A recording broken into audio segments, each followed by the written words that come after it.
Ayan, magandang umaga mga commander. So kaya nung gabi, pinasyalan ko yung aking gulayan. So natumba. So natumba ito. Ayan. So sayang. Nakapanginayang ayan. Ito pa. Ayan, tumba. So yan ay in-expect ko na 2 weeks na lang. Dahil sitaw ito, aanin na ako. Kaya lang ay ganito nangyari. Nakapanginayang. Tapos siyempre diba, dinidiligan, umaga hapon. Yun, nakapanginayang lang kasi nga pinaghirapan mo, tapos yun lang mangyayari. Yan, tinumba. So sayang no. Yun lang talaga, ganun talagang buhay bunot-bunot. Tapos ito, grabe. Maga hapon tanghali dinidiligan mo, sobrang init ng panahon. Tapos ayun, nakapanginayang lang. Hanggang dun yan, nasa 100 puno kasi itong sitaw na ito. Grabe no. Ganun talaga panaghalaman kasi hindi ko mabakuran itong palibot kasi nga yun. Medyo may problema pa yung lupa. Pero yung may mga baka naman nakapalibot na sabi ko sa kanila, talian nila na maigi. Tapos yung mga tinday o yung may mga busiro, ay wag nilang itali dito malapit sa ano. Kasi ang hirap naman kung hindi ka makisama naman, di ba? Ang hirap naman kung ayun,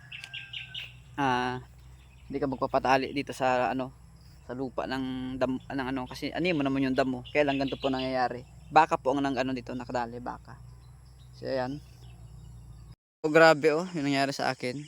Pinasok ng mga baka yung aking gulayan. Nagtumbahan yung mga triles sa balag. Ayan. Ayan bunot-bunot. Gabi nakita ko yung baka na abutan ko. Ayan. So yung isang baka, hindi naman siya nakapikto, kinuha na ni ate. Ayun. Pero yung isa, nandito pa yung tali Bunot-bunot. Ayun ipon sitaw, bubunga na pa naman ito.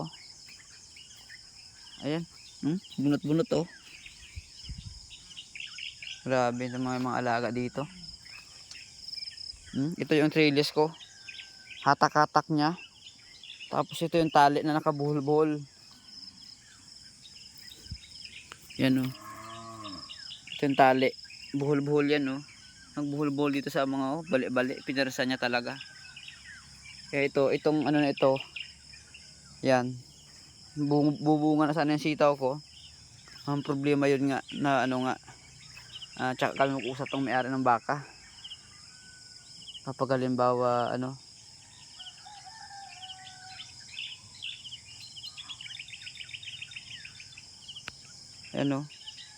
magde-decide ako kung paalisin ko na yung mga baka dito lahat.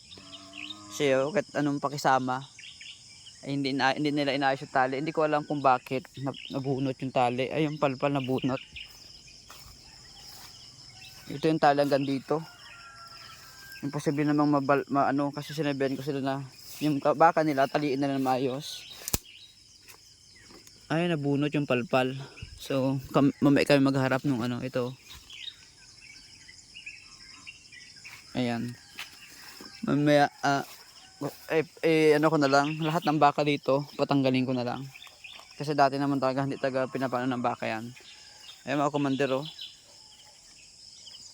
Yan grabe Grabe yung pinsala nung ginawa ng baka na yon. Ayun tumba-tumba. Ang tumba lahat. So nakapanghinayang kasi dinidiligan mo ng kakalyo-kalyo ka. Tapos ganito yung nangyayari.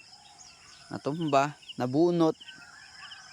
Tapos yung baka ito, mamaya yung kung sino maghahanap ng may-ari, mag-usap kami ng maayos kasi lagi nang ganyan, laging ganyan na lang. Sino yung baka? Yung baka na gumiba. Tinali ko muna dito. Sa iba-iba yun, tatagain na yung gabi. Wala na makakilala. Kailangan hindi ako ganun. Kakausapin ko yung may-ari para yung baka nila ay maayos. Bala ko na lang patanggalin lahat ng baka dito sa malapit sa area ko. lahat. Nakakapinsala na eh. Ilang beses na yon. Nayaan ko lang po unti-unti. Pero ngayon grabe ang ginawa. Inararo. Ito yung baka oh. Ayan. Ito yung baka. Yan oh. Yan, kung sino may-ari nito. Mamaya mag-usap tayo.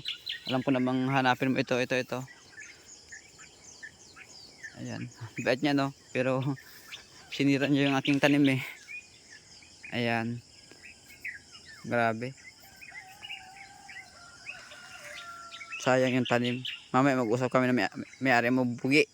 So bali mga komandar yan, kinuha na ng may-ari yung baka niya. So nag-usap na rin kami. Ayos naman pinag-usapan namin, hindi na dinaan sa barangay. So sana sa sunod ay ayos nyo na lang po ng tali ang inyong mga komandar, si kay Anton yung baka. So nag-usap na kami tungkol dito sa damage. So yung damage ay babayaran na lang sa akin. Hindi ko na ganong nilakihan kasi nga kahit pagod, sobrang pagod, init sa pagdilig. Sayang naman, magabunga na. Oh. Yan ang nangyari. So yan, hanggang dito na lang. Okay naman yung pag-usap namin. Yung may-ari mga commander, si Kento, nag-usap na kami na maayos. Wala namang problema na nag-usap na kami. Ayun po yung baka niya. Ang billing ko lang sa kanila talaga, talian ng maayos yung baka para hindi pumunta dito sa tanim ko. Walang problema kung magtali sila dyan eh. Diba Kenton? Ayun. So okay na po mga commander, nag-usap na kami na maayos ni Kenton. Kenton na kami muna. Ayan. Hello, pasensya na ha. At taga nakasira kayo pa eh. Ayan. Okay naman sila magtali dito. Kaya lang ang billing ko lang talaga sa kanila, ayusin lang yung tali.